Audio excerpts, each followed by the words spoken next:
Majelis Kehormatan Mahkamah Konstitusi, putusan nomor 2, garis miring MKMK, garis miring L, garis miring 11, garis miring 2023. Demi kehormatan, keluhuran, martabat, serta perilaku Hakim Konstitusi, berdasarkan ketuhanan yang Maha Esa, Majelis Kehormatan Mahkamah Konstitusi dan seterusnya. 1. Identitas pelapor.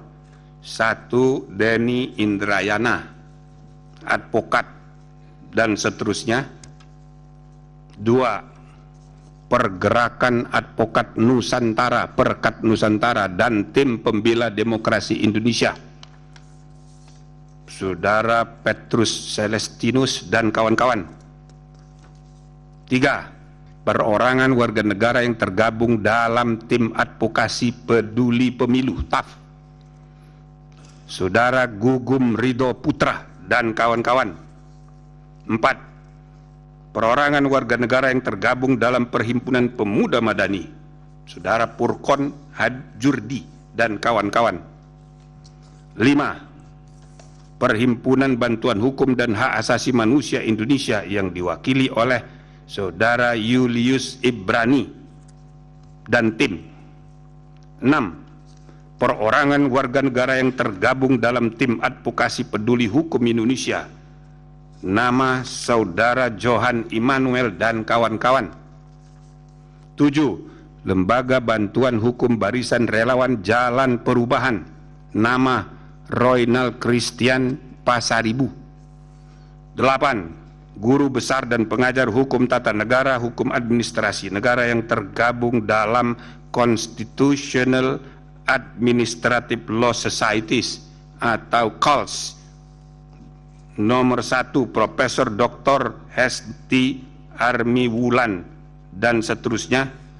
2. Nah ini karena ini profesor saya baca aja semuanya ya, ini orang-orang pada botak-botak semua ini ya, saya ulang ya. 1. Profesor Dr. Hesti Armiwulan, Guru Besar Universitas Surabaya. 2. Profesor Muhammad Ali Sapaat, Guru Besar Universitas Brawijaya. 3. Profesor Susi Dwi Haryanti, Guru Besar Universitas Pajajaran. 4. Dr. Eko Widiarto, Fakultas Hukum Universitas Brawijaya. 5. Dr. Aulia Kasanova, dosen Universitas Muhammadiyah Tangerang. 6. Dr. Dia Al-Uyun, Fakultas Hukum Universitas Brawijaya. 7. Dr. Herdiansah Hamzah, Universitas Mula Warman. 8. Dr. Herlambang Wiratraman, Fakultas Hukum Universitas Gajah Mada. 9. Iwan Satriawan, SH MCL PhD, Fakultas Hukum Universitas Muhammadiyah Jogja. Riko Andi Wibowo, SH LLM PhD, Fakultas Hukum Universitas Gajah Mada. Dr. Yance Arizona, Fakultas Hukum Universitas Gajah Mada. Beni Kurnia Ilahi, Fakultas Hukum Universitas Bengkulu. Bivitri Susanti, SH LLM, Sekolah Tinggi Hukum Indonesia Jentra. Ferry Amsari, SH MA LLM, Universitas Andalas. 15. Warhatun Najidah, Fakultas Hukum Universitas Mula Warman. Dalam hal ini para pelapor menunjuk kuasa hukum Arif Maulana SH dan kawan-kawan yang memilih domisili dan seterusnya, selanjutnya disebut pelapor KALS. 9. Perorangan warga negara tergabung dalam Advokat Pengawal Konstitusi, Saudara Martin Siwabesi dan kawan-kawan, Anggi Tanjung dan Ruth Tobing. 10. Lembaga Bantuan Hukum LBH Yusuf, Saudara Mirza Zulkarnain dan kawan-kawan, selanjutnya disebut sebagai pelapor LBH Yusuf. Perorangan warga negara Ziko Leonardo Jagardo Simanjunta, advokat. 12. Komite Independen Pemantau Pemilu yang diwakili oleh Saudara Kaka Suminta. 13. Perorangan warga negara Tumpak Nainggolan. 14. Badan Eksekutif Mahasiswa Unusia, Saudara Tegar Apriansah dan kawan-kawan. Perorangan warga negara Alamsah Hanapiah. 16. Perorangan warga negara yang tergabung dalam Perhimpunan Advokat Demokrasi Indonesia, Saudara Charles Situmorang dan kawan-kawan. Pekerjaan advokat selanjutnya disebut PADI, pelapor PADI. Bersama-sama maupun sendiri-sendiri menyampaikan laporan dugaan pelanggaran kode etik dan perilaku hakim konstitusi dengan hakim terlapor nama Anwar Usman, Ketua Mahkamah Konstitusi, dan seterusnya, selanjutnya disebut hakim terlapor. Membaca laporan para pelapor, mendengar keterangan para pelapor, memeriksa bukti-bukti para pelapor dan hakim terlapor, mendengarkan keterangan, penjelasan dan atau pembelaan hakim terlapor, membaca keterangan tertulis ahli para pelapor, mendengarkan keterangan para ahli, para pihak, ahli dan saksi. Duduk perkara dianggap sudah dibacakan, legal standing dianggap sudah dibacakan,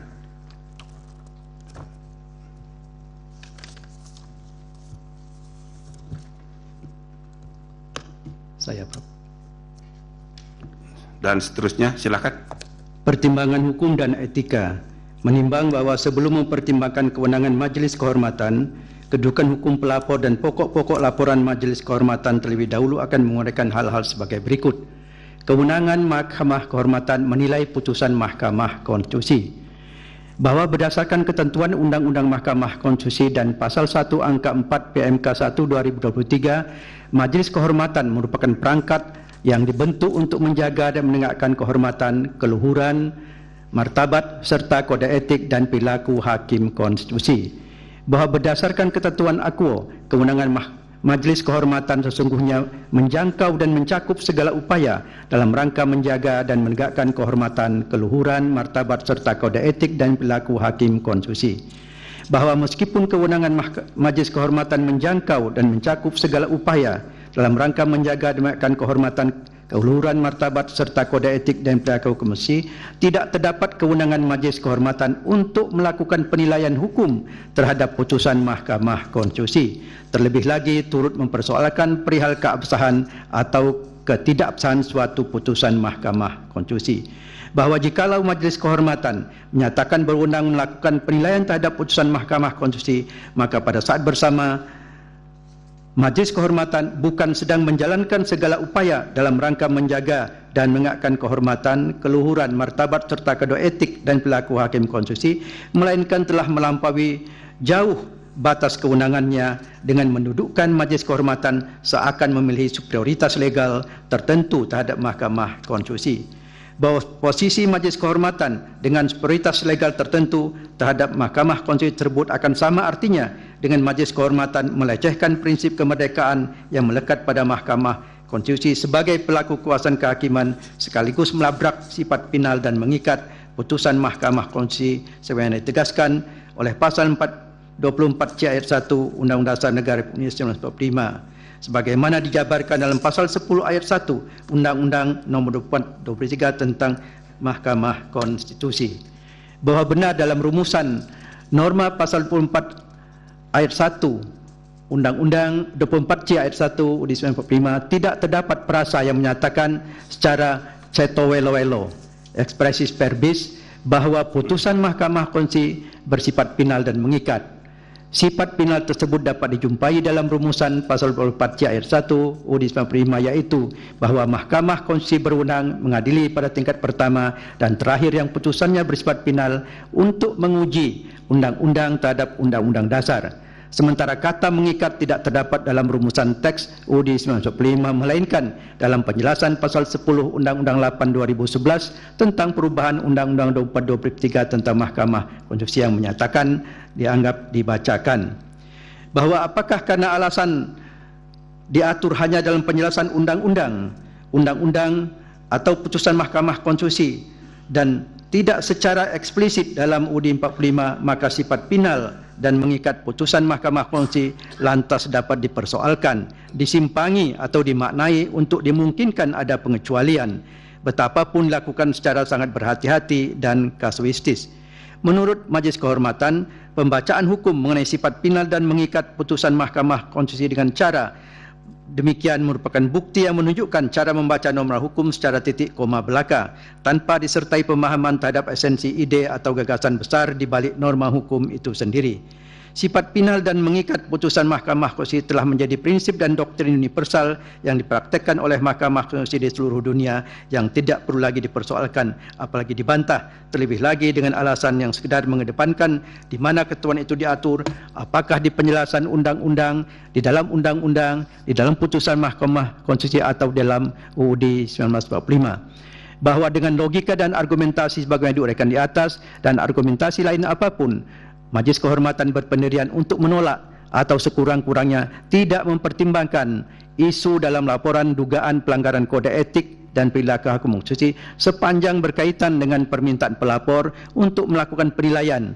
antara lain berupa pembatalan, koreksi atau meninjau kembali terhadap putusan Mahkamah Konstitusi inkasu putusan konstitusi Mahkamah Konstitusi nomor 90 2023. Termasuk juga dalam hal ini, Majelis Kehormatan tidak akan masuk melakukan penilaian terhadap aspek teknis judisial Mahkamah Konstitusi inkasu Hakim Konstitusi yang merupakan perwujudan pelaksanaan prinsip kemerdekaan Hakim Konstitusi sebagai 9 pilar konstitusi dan kemerdekaan kekuasaan kehakiman sebagai kelembagaan.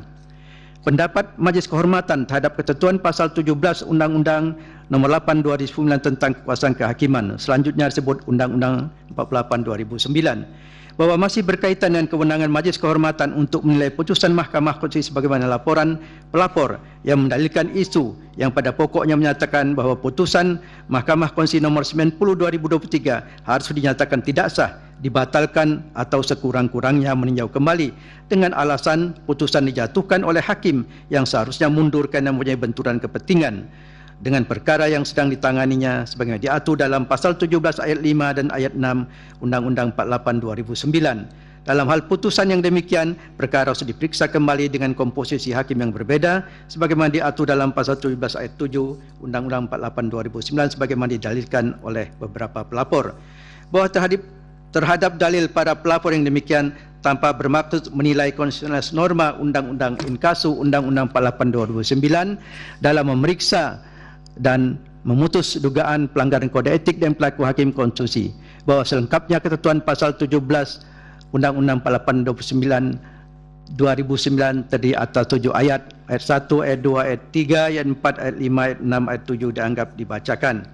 Bahwa menurut Majelis Kehormatan, ketentuan pasal 17 ayat 1, ayat 2 dan ayat 3, ayat 4 dan ayat 5 pada prinsipnya harus dimaknai berlaku bagi hakim konstitusi dalam memeriksa, mengadili dan memutus perkara konstitusi yang menjadi kewenangan Mahkamah Konstitusi. Adalah benar bahwa dalam perkara konstitusi inkasu perkara pengujian undang-undang, objek pengujiannya ialah norma undang-undang, bukan perkara konkret. Namun sudah seharusnya hakim konstitusi sebagai negarawan memiliki sense of ethics, perasaan etis yang muncul dari dalam kesadaran nurani dan sanubari masing-masing hakim konstitusi untuk berinisiatif mengambil sikap mengundurkan diri dari pemeriksaan dan pengambilan keputusan terhadap suatu perkara, manakala dirinya sebagai hakim konstitusi tidak akan dapat bersifat objektif dan adil oleh karena perkara tersebut berhubungan atau setidak-tidaknya memiliki kepentingan langsung personal dirinya dan atau anggota keluarganya, termasuk untuk mencegah anggapan umum tentang keperbibikan hakim yang semestinya sudah dapat diperkirakan sebelumnya. Sikap demikian semestinya diambil tanpa harus didahului adanya permintaan dari pihak-pihak lain di luar dirinya, termasuk pihak yang berperkara atau publik pada umumnya.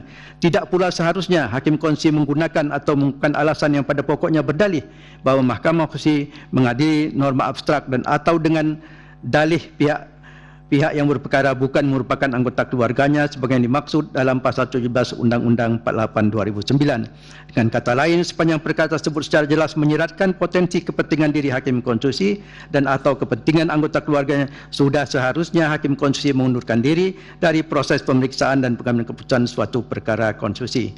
Bahawa dalam praktek selama ini sudah terdapat beberapa putusan Mahkamah Konstitusi yang dianggap melanggar prinsip nemo iudex in causa sua. Terhadap hal ini, Majlis Kehormatan mempertimbangkan bahawa dengan tanpa bermaksud menilai putusan-putusan dimaksud terhadap kemungkinan terjadinya praktik benturan kepentingan peribadi dalam putusan-putusan tersebut tidak dapat dijadikan sebagai alasan pembenar dalam praktik benturan kepentingan in casu perkara 90/2023. Bahawa hal demikian tersebut telah secara eksplisit diatur dan ditegaskan dalam peraturan MK nomor 9/2006 tentang pembelakuan deklarasi kode etik dan perilaku hakim konstitusi Sabta Karsa Utama yang sudah seharusnya diketahui dan dipahami oleh hakim konstitusi, yakni prinsip ketak berpihakan, penerapan angka 5 yang menyatakan dianggap dibacakan. Bahawa berkenaan dengan permintaan kepada Majlis Kehormatan untuk menilai keabsahan atau ketidakabsahan putusan Mahkamah Konstitusi tatkala hakim konstitusi atau anggota keluarganya mempunyai kepentingan langsung terhadap putusan telah ternyata tidak mengundurkan diri dari proses pemeriksaan dan pengambilan keputusan jika dikaitkan dengan pasal 17 ayat 6 dan ayat 7 Undang-Undang 48 2009, maka dalam memeriksa dan memutus laporan dugaan pelanggaran etik perilaku hakim konstitusi, Majlis Kehormatan berpendapat bahawa selaras dengan pendirian Majlis Kehormatan yang telah menyatakan tidak berwenang menilai putusan Mahkamah Konstitusi. Pasal 17 ayat 6 dan ayat 7 Undang-Undang 48 2009 sudah seharusnya dikesampingkan kerana tidak dapat diberlakukan dalam konteks perkara dan putusan Mahkamah Konstitusi. Bahawa ketentuan Pasal 17 ayat 6 Undang-Undang 48 2009 yang menegaskan dalam dianggap dibacakan. Bahawa dengan demikian, meskipun ketentuan pasal 17 ayat 1 sampai dengan ayat 7 Undang-Undang 48 2009 berlaku juga untuk hakim konstitusi, namun untuk hal-hal yang telah diatur secara khusus oleh Undang-Undang Mahkamah Konstitusi dan Undang-Undang 45, maka ketentuan pasal 17 dapat dikesampingkan berlakunya untuk Mahkamah Konstitusi. Kewenangan Majlis Kehormatan menimbang bahawa sebelum Majlis Kehormatan mempertimbangkan mengenai dugaan adanya praktek kode etik hakim konstitusi, Majlis Kehormatan perlu menguraikan mengenai ruang lingkup kewenangan yang dimilikinya terlebih dahulu. Dalam kaitannya dengan ruang lingkup kewenangan Majlis Kehormatan merujuk pada ketentuan pada Undang-Undang Nomor 7 Tahun 2020 tentang Mahkamah Konstitusi yang menyatakan untuk menegakkan kode etik dan perilaku hakim konstitusi dibentuk Majlis Kehormatan Mahkamah Konstitusi. Adapun mengenai susunan keanggotaan Majlis Kehormatan diatur dalam pasal 4 ayat 1 PMK 1 2023. Undang-Undang Nomor 48 2009 tentang kekuasaan kehakiman, khususnya pasal 44 ayat 1 dan ayat 2 yang menyatakan dianggap dibacakan. Susunan sistematika keberadaan ketentuan aqua berada pada bab 6 Undang-Undang 48 2009. Bahagian tersebut terdiri dari 6 pasal, pasal 39 hingga pasal 44. Hanya ada satu pasal pada bahagian tersebut yang mengatur mengenai pengawasan terhadap hakim konstitusi, iaitu pasal 44 Undang-Undang 48 2009. Sementara selebihnya adalah pengaturan mengenai pengawasan di lingkungan Mahkamah Agung. Hal ini menunjukkan bahawa pengawasan terhadap hakim konstitusi hanya dapat dilakukan oleh sebuah lembaga, iaitu Majlis Kehormatan Mahkamah Konstitusi. Pengaturan lebih lanjut mengenai pelaksanaan fungsi pengawasan terhadap hakim konstitusi diatur dengan Undang-Undang 7 2020. Definisi mengenai Majlis Kehormatan Mahkamah Konstitusi dijelaskan dalam Undang-Undang 720 bahawa Majlis Kehormatan Mahkamah Konstitusi adalah perangkat yang dibentuk oleh Mahkamah Konstitusi untuk memantau, memeriksa dan merekomendasikan tindakan terhadap hakim konstitusi yang diduga melanggar kode etik dan pedoman perilaku hakim konstitusi. Dengan demikian, fungsi pengawasan terhadap hakim konstitusi sebagaimana diatur dalam Undang-Undang 48 2009 diuraikan pada Undang-Undang 7 2020 berupa kegiatan pemantauan, pemeriksaan dan pemberian rekomendasi mengenai bentuk tindakan yang harus dilakukan terhadap hakim konstitusi yang melakukan pelanggaran kode etik. Pemantauan atas objek menjadi dasar bagi Majlis Kehormatan untuk menjalankan kewenangan didasarkan pada dua hal, iaitu 1. Laporan dan atau 2. Temuan. Pidana pasal 11 PMK 1 2021. Yang disebut dengan laporan adalah surat laporan dugaan yang diajukan oleh pelapor kepada Majlis Kehormatan mengenai dugaan pelanggaran kode etik dan pedoman perilaku hakim konstitusi yang dilakukan oleh hakim terlapor. Sementara yang disebut temuan adalah dugaan adanya pelanggaran terhadap ketentuan kode etik dan pedoman perilaku hakim konstitusi yang diperoleh melalui pemberitaan mass media baik cetak maupun elektronik dan atau dari masyarakat. Menimbang bahwa berkenaan dengan dugaan pelanggaran kode etik yang dilakukan oleh hakim terlapor, Majelis Kehormatan telah menerima dan membaca secara sama laporan dugaan pelanggaran kode etik dan perilaku hakim konstitusi sebagaimana diuraikan pada bagian duduk perkara serta informasi media dalam putusan ini. Dengan demikian, Majelis Kehormatan berkesimpulan bahwa berdasarkan laporan yang diterima Majelis dan temuan yang ditemukan dan telah diverifikasi Majelis, maka Majelis memiliki kewenangan memeriksa dan memutus dugaan pelanggaran kode etik yang ditujukan kepada hakim terlapor. Kedudukan hukum terlapor, bahwa pelapor Denny Indrayana adalah perorangan yang berstatus sebagai advokat pada Integrity Law Firm. Pelapor mendalilkan memiliki kepentingan langsung dengan substansi yang dilaporkan, maka berkaitan dengan tersebut perlu dijelaskan hal-hal berikut. 1. Pelapor adalah guru besar hukum tata negara, advokat, calon legislatif sementara di DPR RI dari Partai Demokrat, Dapil 2 Kalimantan Selatan. Sebagaimana Akademi Pelapor berkepentingan untuk memberikan masukan dan bersifat apresiasi ataupun kritis atas berjalannya perkara-perkara di Mahkamah Konstitusi. Sebagai advokat, pelapor sering menjadi pihak baik sebagai pemohon langsung atau kuasa hukum dalam perkara-perkara di Mahkamah Konstitusi. Selanjutnya dianggap dibacakan. Karena itu berkepentingan langsung atas dijaganya etika dan perilaku hakim konstitusi demi terjaga kehormatan kewibawaan Mahkamah Konstitusi. Sebagai politisi dan calon legislatif sementara pada Partai Demokrat, pelapor berkepentingan agar pemilu, utamanya pemilihan Presiden 2024 berjalan sesuai dengan prinsip kejujuran dan keadilan. Angka 2, pada saat ini sedang berjalan 3 perkara di Mahkamah Konstitusi terkait pengujian Undang-Undang 7/2007 dianggap dibacakan. 2. Bahwa pelapor Perekat Nusantara merupakan kelompok orang yang berprofesi advokat yang tergabung dalam pergerakan Advokat Nusantara sebagai bagian dari anggota masyarakat yang ingin berpartisipasi dalam penegakan hukum telah berkomitmen secara aktif berpartisipasi dalam penegakan hukum dan keadilan. Angka 1, angka 2, angka 3, angka 4 dianggap dibacakan. Bahwa pelapor TAPP menguraikan kedudukan hukumnya pada pokoknya. 1, angka 2, angka 3, angka 4 anggap dibacakan. Bahwa pelapor Perhimpunan Pemuda Manadi menguraikan kedudukan hukum pada pokoknya sebagai berikut. Angka 1, angka 2, angka 3, angka 4 dianggap dibacakan. Bahwa pelapor PBHI menguraikan kedudukan hukumnya yang pada pokoknya sebagai berikut dianggap dibacakan. Bahwa pelapor TAPHI adalah advokat dari tim advokasi peduli hukum Indonesia. Selanjutnya dianggap dibacakan. Bahwa pelapor LBH Bara JP menguraikan kedudukan hukumnya yang pada pokoknya sebagai berikut. Angka 1, angka 2 dapat anggap dibacakan. Bahwa pelapor CALS menguraikan kedudukan hukumnya yang pada pokoknya sebagai berikut. Angka 1 sampai dengan angka 18, 19 dianggap dibacakan. Demikian juga angka 20. Bahwa atas dasar tersebut para pelapor memiliki kepentingan langsung dengan substansi yang dilaporkan sehingga para pelapor memiliki kewenangan hukum untuk mengajukan laporan berikut. 7.13.9, 7.13.10 LBH Yusuf, kemudian bahwa pelapor Ziko, bahwa pelapor KIP angka huruf A, huruf B, huruf C, huruf D, huruf D dianggap dibacakan.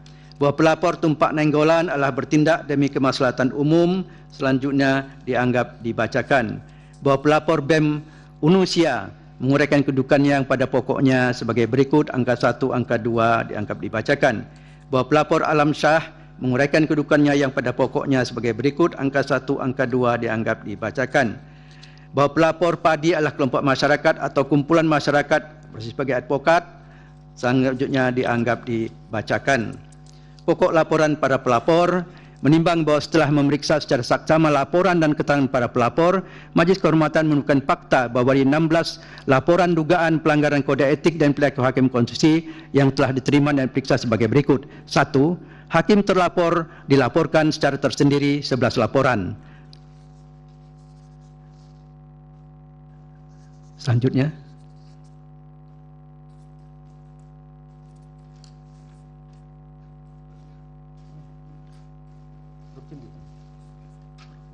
Belum jam deh. Belum.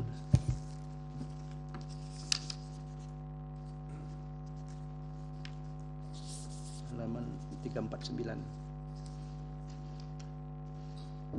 1716 satu.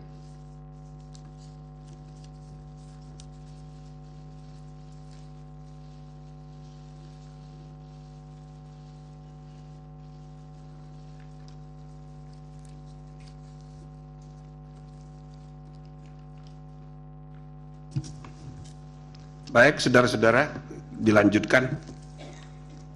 Masih 100 halaman ini. Jadi, saya lanjutkan ya.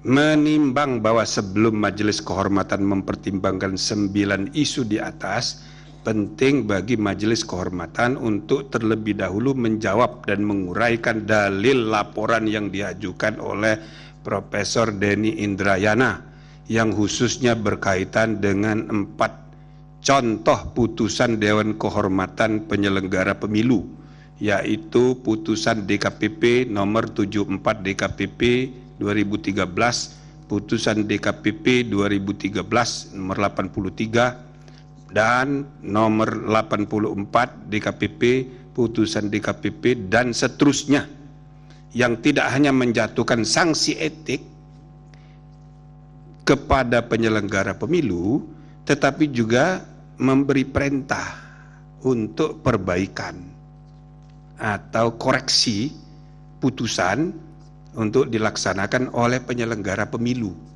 Nah, poin ini karena penting saya baca aja. Bahwa dalam konteks laporan dugaan pelanggaran kode etik dan pedoman perilaku hakim konstitusi, pelapor Denny Indrayana membangun argumentasi bahwa seandainya Majelis Kehormatan menjatuhkan sanksi kepada terlapor, maka hal itu berimplikasi terhadap keabsahan putusan nomor 90 garis miring PUU 21/2003, dan oleh karenanya Majelis Kehormatan seharusnya berwenang memerintahkan Mahkamah Konstitusi untuk melakukan perbaikan terhadap putusan Mahkamah Konstitusi Akwo. Bahwa dalam dalil laporan pelapor Denny Indrayana menganalogikan putusan DKPP yang menjatuhkan sanksi etik terhadap penyelenggara pemilu yang disertai dengan perintah perbaikan atau koreksi putusan untuk dilaksanakan oleh penyelenggara pemilu dengan putusan Majelis Kehormatan yang seharusnya juga dapat memerintahkan Mahkamah Konstitusi untuk melakukan perbaikan putusan nomor 90 PUU 21/2023. Bahwa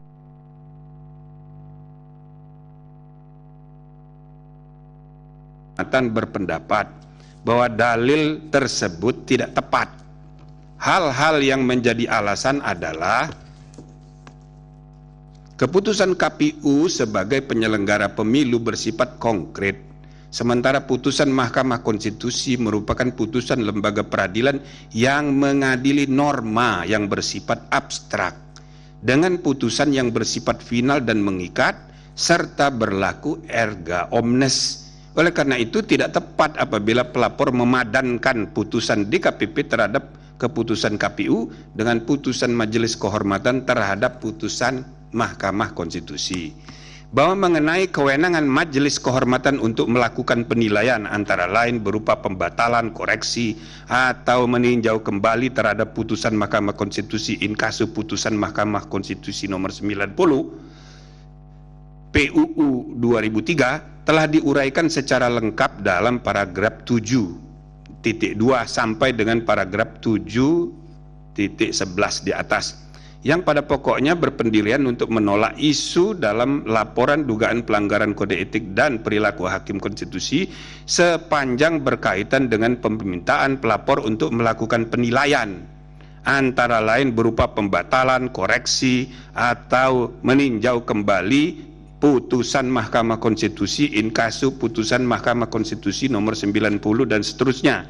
Termasuk juga dalam hal ini Majelis Kehormatan tidak akan masuk melakukan penilaian terhadap aspek teknis yudisial Mahkamah Konstitusi in kasu Hakim Konstitusi yang merupakan perwujudan pelaksanaan prinsip kemerdekaan Hakim Konstitusi sebagai 9 pilar konstitusi dan kemerdekaan kekuasaan kehakiman sebagai kelembagaan atau independen subjudiciary. Dengan demikian, menurut Majelis Kehormatan, dalil pelapor tersebut tidak beralasan menurut hukum. Dan seterusnya dan seterusnya.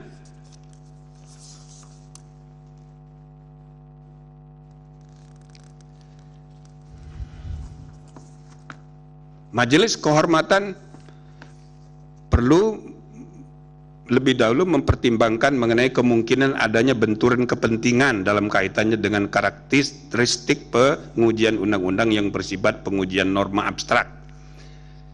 Kewenangan Mahkamah Konstitusi dalam rangka menguji undang-undang terhadap undang-undang dasar memiliki karakteristik abstrak review. Artinya perkara pengujian undang-undang tidaklah dipicu oleh adanya kasus konkret yang terkait dengan kepentingan orang per orang. Berbeda halnya dengan perkara yang menjadi kewenangan dalam lingkungan peradilan di Mahkamah Agung. Dalam perkara perdata, pihak yang berwenang di pengadilan berupaya untuk membela kepentingannya masing-masing. Begitu pula dalam perkara pidana, negara atas nama kepentingan umum berupaya mengembalikan ketertiban dengan melakukan penuntutan terhadap tersangka pelaku perbuatan pidana. Dan tersangka pun terus dan seterusnya dianggap sudah dibacakan. Karakteristik perkara pengujian undang-undang merupakan pengujian norma, tidaklah dipicu oleh adanya kasus konkret dan seterusnya, namun sifat putusan dalam perkara pengujian berlaku untuk semua dan seterusnya, padanannya dan seterusnya. Saya langsung loncat karena sudah maghrib dan ini nanti akan dibagi kepada saudara-saudara, langsung loncat kepada kesimpulan dan rekomendasi serta amar.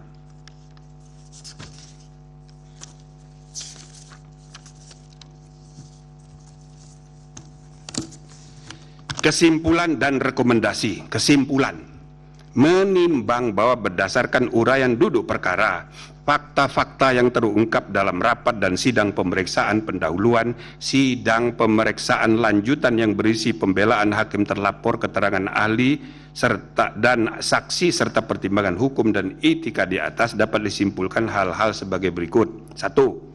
Majelis Kehormatan tidak berwenang menilai putusan Mahkamah Konstitusi in kasu putusan Mahkamah Konstitusi nomor 90 PUU 21 2023. 2. Pasal 17 ayat 6 dan ayat 7 Undang-Undang 48 2009 tidak dapat diberlakukan dalam putusan perkara pengujian undang-undang terhadap Undang-Undang Dasar oleh Mahkamah Konstitusi.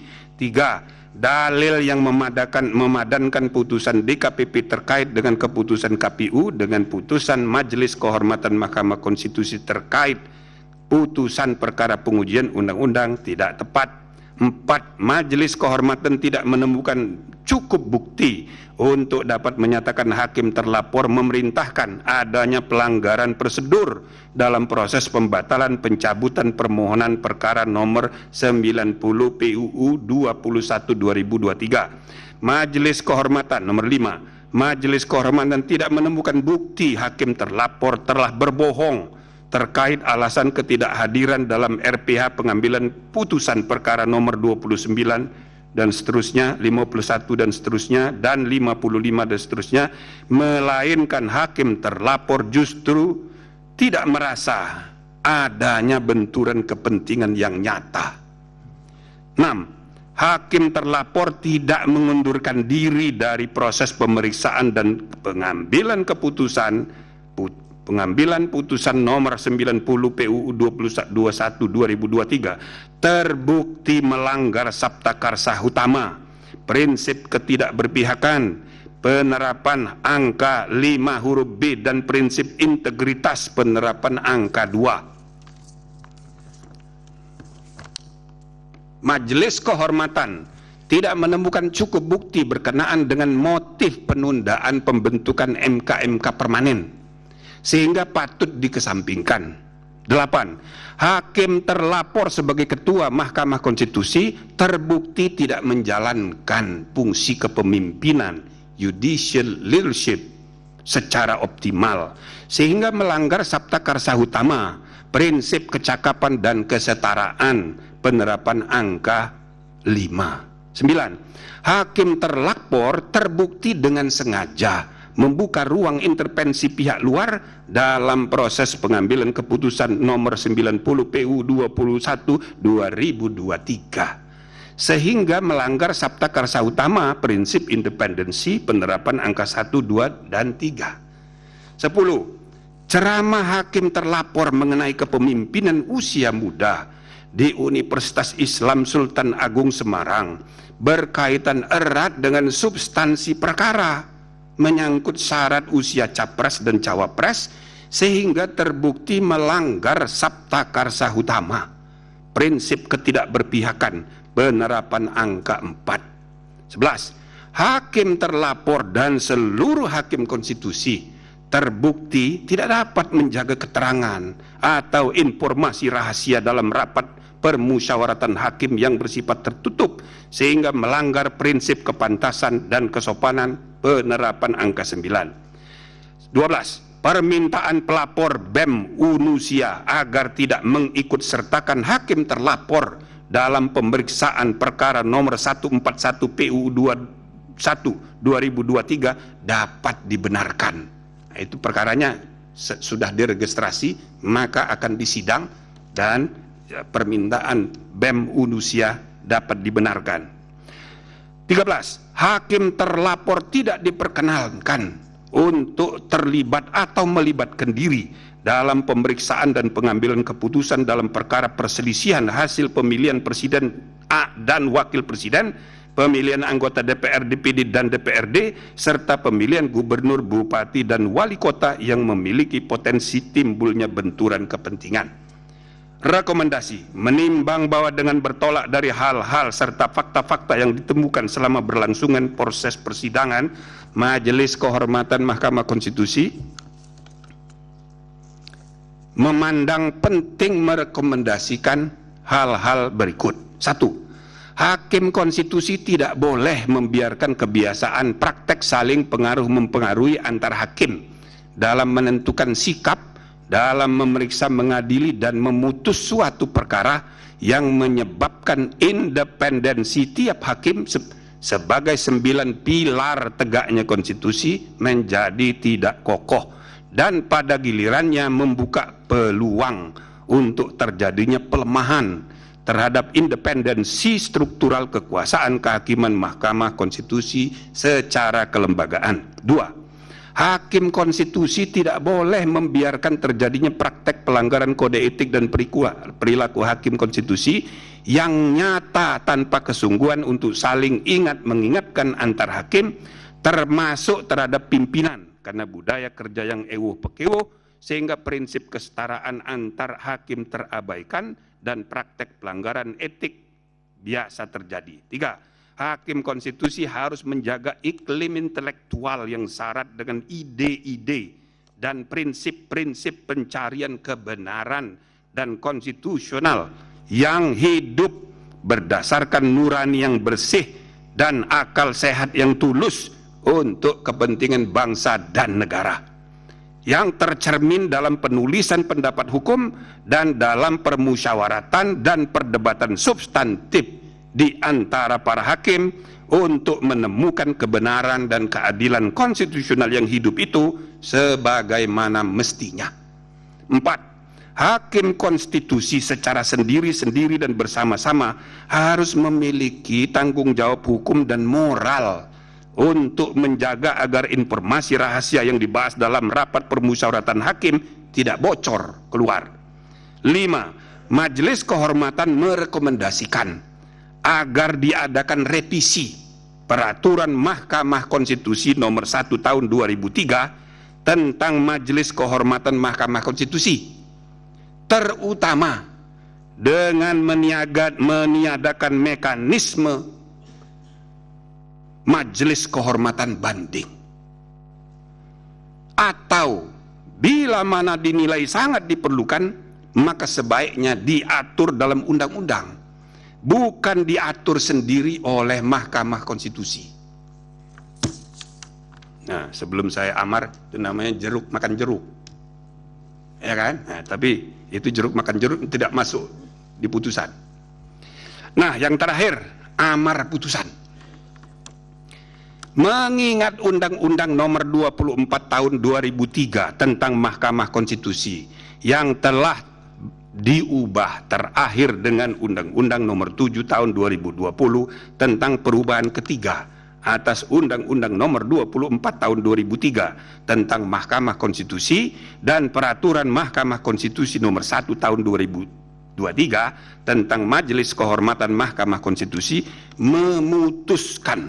menyatakan hakim terlapor terbukti melakukan pelanggaran berat terhadap kode etik dan perilaku hakim konstitusi sebagaimana tertuang dalam Sabta Karsa Utama, prinsip ketidakberpihakan, prinsip integritas, prinsip kecakapan dan kesetaraan, prinsip independensi, dan prinsip kepantasan dan kesopanan.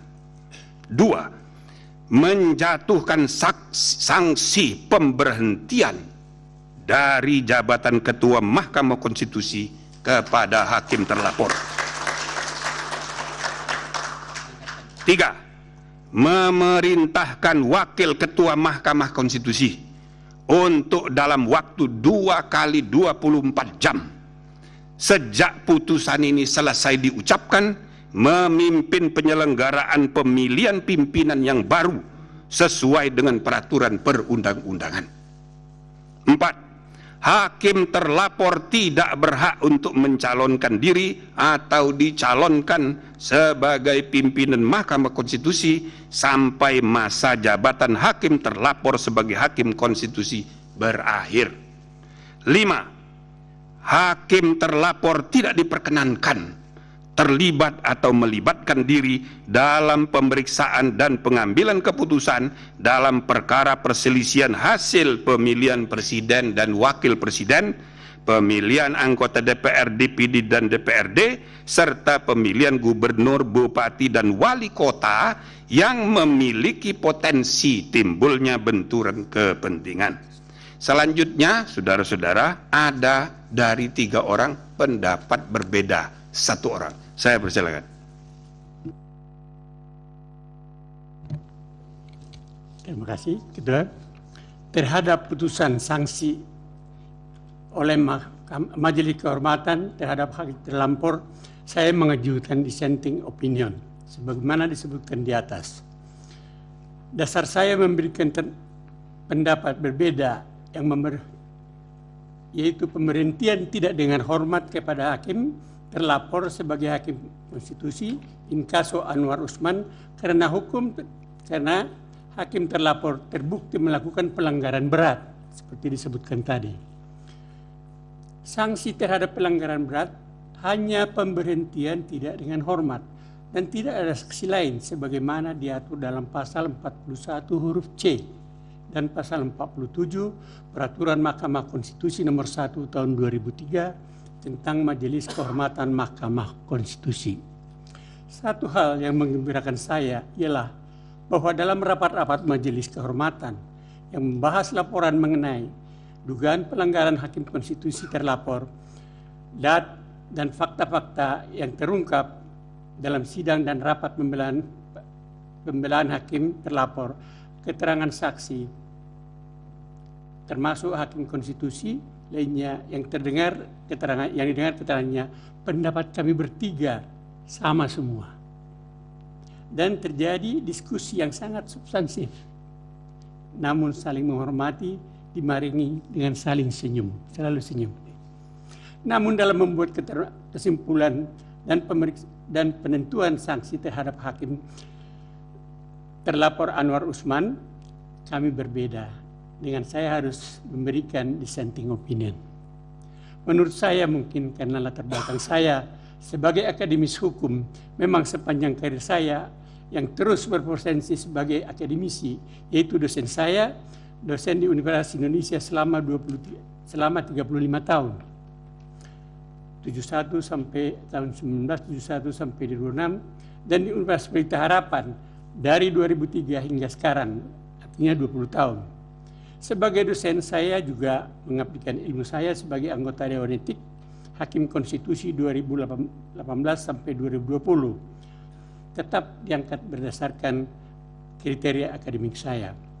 Sehingga jiwa dan pikiran saya utuh adalah sifat keilmuan. Cara saya berpikir dan berpendapat selalu konsisten sebagai seorang ilmuwan atau akademisi. Karena itu dalam memandang dan menilai sesuatu masalah, peristiwa, keadaan, gejala yang ada selalu berdasarkan apa adanya, just the way you are, just the way it is. Itulah sebabnya dalam pembelaan memberi putusan pada pelanggaran kode etik ini dari perilaku Hakim Konstitusi Aku, saya memberikan putusan sesuai aturan yang berlaku dan tingkat pelanggaran kode etik yang terjadi dan terbukti, yaitu sanksi bagi hakim terlapor berupa pemberhentian tidak dengan hormat sebagai hakim konstitusi, sebagai hakim. Saya gembira bahwa dalam membuat putusan ini kami bertiga bersikap saling memahami dan dalam suasana batin penuh senyum yang diakhiri dengan bersalaman dan bergembira. Semoga Tuhan Yang Maha Esa memberkati kita semua.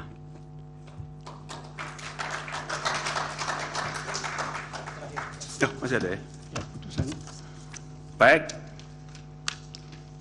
Demikian diputus dalam rapat Majelis Kehormatan oleh 3 anggota Majelis Kehormatan, yaitu Jimli Asidiki sebagai Ketua Merangkap Anggota, Wahiduddin Adam sebagai Sekretaris Merangkap Anggota, dan Bintan R. Saragih sebagai anggota pada hari Jumat tanggal 3 bulan November tahun 2023 dan pada hari Senin tanggal 6 bulan November tahun 2023 dan diucapkan dalam sidang pleno Majelis Kehormatan Mahkamah Konstitusi terbuka untuk umum pada hari Selasa tanggal 7 bulan November tahun 2023 selesai diucapkan pukul 18.21 waktu Indonesia Barat oleh 3 orang Majelis Kehormatan Mahkamah Konstitusi, yaitu Jimli Asidiki sebagai Ketua Merangkap Anggota, Wahiduddin Adam sebagai Sekretaris Merangkap Anggota, dan Bintan R. Saragih sebagai anggota. Demikian ditandatangani. Nah, begitu saudara-saudara sekalian, terlepas dari adanya dissenting opinion, putusan yang berlaku mulai hari ini adalah yang tadi dibacakan. Ya, tapi dengan adanya dissenting opinion menggambarkan bahwa kami membuat keputusan dengan perdebatan. Dan itu sehat, dengan akal sehat, gitu ya. Jadi yang tidak sepakat akhirnya ya silakan diumumkan melalui dissenting opinion, supaya saudara mengetahui dissenting opinion di Indonesia dimulai di pengadilan ya niaga. Tapi pengadilan niaga itu tidak begitu terkenal, hanya di kalangan pengusaha. Begitu dipraktekkan di MK mulai 2023, jadi terkenal. Maka sekarang sudah menjadi kebiasaan bahwa pengadilan itu harus ya kan menggunakan, memperdebatkan akal sehat, dan kalau tidak sepakat diumumkan kepada publik sebagai wujud pertanggungjawaban publik. Nah, jadi saya rasa ini satu ya. Yang kedua, tadi saya kemukakan yang berlaku adalah yang diputuskan.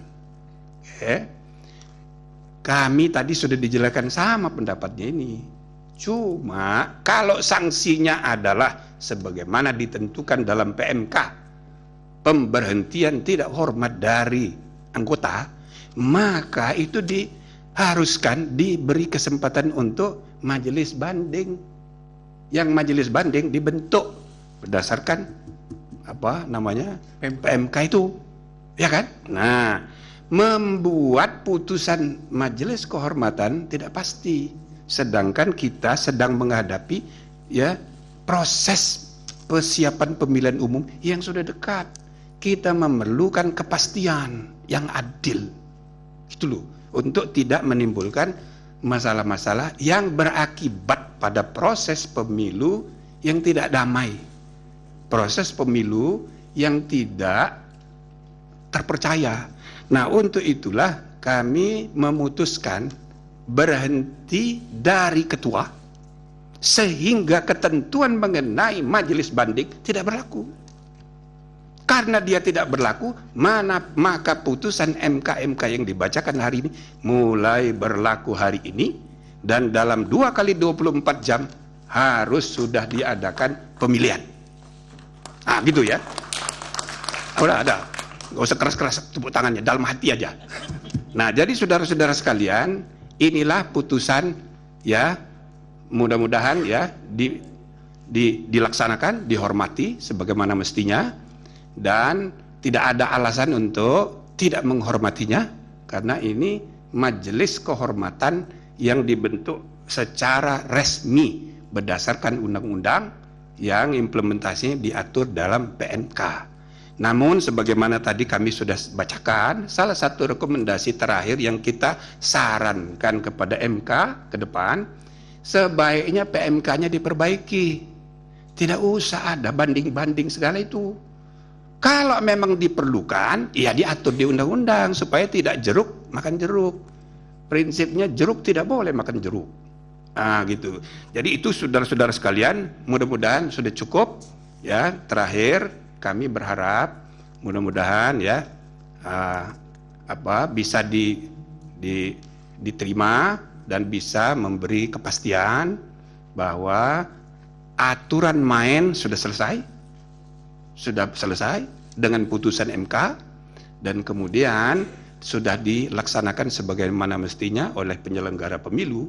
Meskipun kenapa kami sebut secara khusus permohonan dari BEM, bukan BEM ya, mahasiswa Fakultas Hukum Universitas Unsia, yang mengajukan permohonan judicial review PUU yang sudah diregistrasi nomor 141, dia menguji undang-undang yang sudah mengalami perubahan karena putusan MK, dan itu boleh diuji, dan pemohon itu sudah menguji dan sudah diregistrasi nomornya 141 gitu. Jadi sesudah diregistrasi harus disidang, dan ya pada saat disidang nanti para pemohon boleh menggunakan ketentuan pasal 17 ayat 1 Undang-Undang Pokok Kekuasaan Kehakiman 48 tahun 2009, hak ingkar.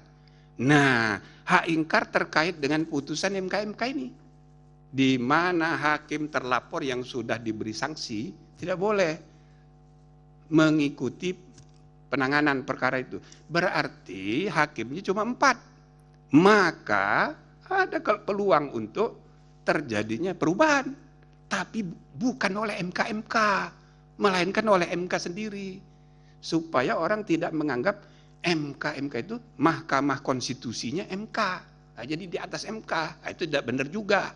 Biarlah putusan MK diubah oleh MK sendiri melalui mekanisme yang tersedia. Jadi itu saya, makanya kita memberi apresiasi kepada mahasiswa ini, ya kan? Ini jadi mudah-mudahan para lawyer ini pada tersinggung semua ini dengan inisiatif mahasiswa ini, kreatif dia, dan itu boleh. Nah, namun tentu saja permainan sudah jalan. Aturan main kalau misalnya diubah melalui putusan MK berlaku untuk pertandingan berikutnya 2029. Kalau yang sekarang ini sudah jalan pertandingannya. Nah, ini perlu saya sampaikan untuk ya biar ada kepastian. Gitu loh. Nah, kalau para pakar analisanya macam-macam kan. Tidak apa-apa, cuma untuk menimbulkan kepastian, membimbing bangsa kita gitu ya. Kita harus ada arah yang jelas. Sebab untuk saudara ketahui, kasus perkara ini semua dakdikduk ini Ya betul. Semua dakdikduk, semua dari seluruh Indonesia itu nunggu putusan ini.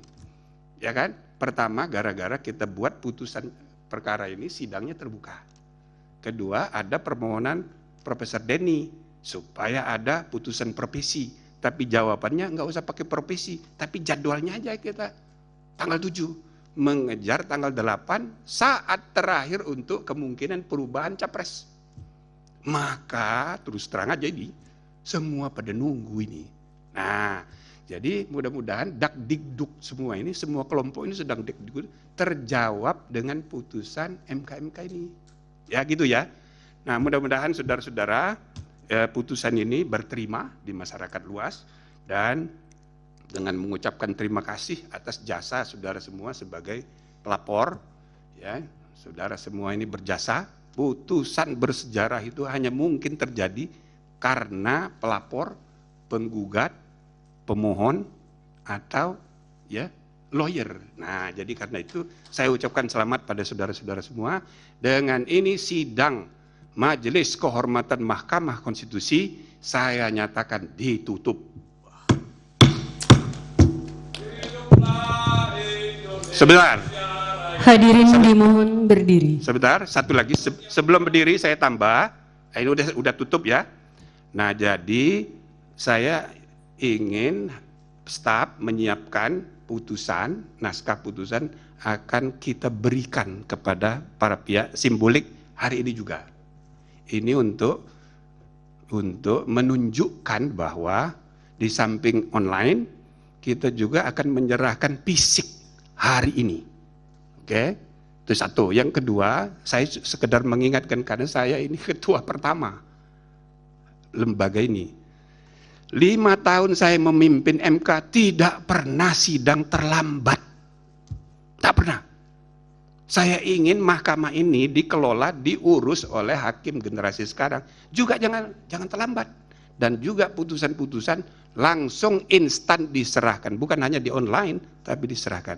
Maka silakan diumumkan saudara staf ya, untuk penyerahan. Siapa yang akan simbolik mewakili? Majelis. Cukup. Silakan. Terima kasih yang mulia. Enggak, ini aja penyerahan. Kita udah tutup. Nanti kalau ngobrol nanti aja. Silakan. Kami informasikan kepada pemohon dan atau kuasanya untuk tidak meninggalkan ruang persidangan karena akan dilanjutkan dengan penyerahan salinan putusan yang akan diserahkan simbolis kepada pelapor nomor 5, 9, 15, dan 11. Kepada pemohon dan atau kuasanya untuk mengambil tempat yang telah disediakan untuk menerima salinan putusan.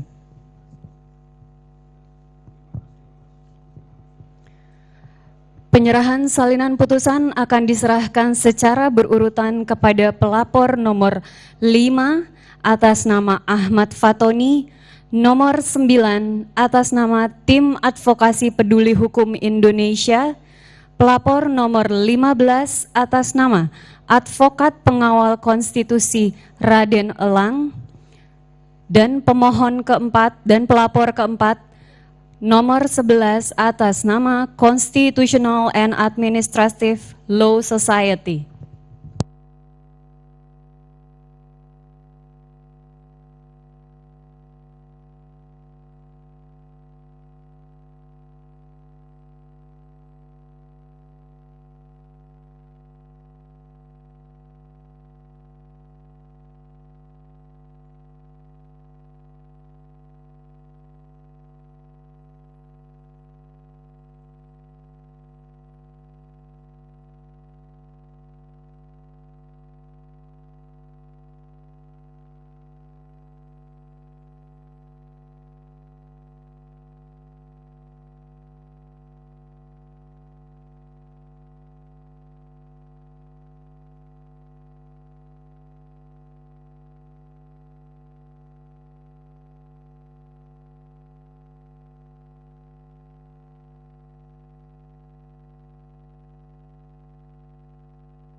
peraturan. Dan hakim terlapor dalam hal ini Anwar Usman tidak berhak untuk menjadi pimpinan sampai masa jabatan hakim